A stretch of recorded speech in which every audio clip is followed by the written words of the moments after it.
මේ අපූරු අත්දැකීම ඔගොල්ලන් එක්ක බෙදා ගන්න හිතුවේ දැකලා නැති අයට දැකලා ඒ අත්දැකීම ලබා ගැනීම සඳහායි.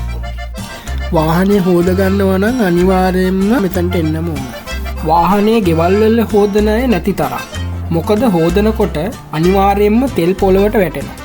පරිසරය අපවිත්‍ර වෙනවට මේ අය කැමති නෑ. එතන එකම හෝස් එකෙන් තමයි වතුරයි සබනුයි වැක්ස් එකයි එන්නේ.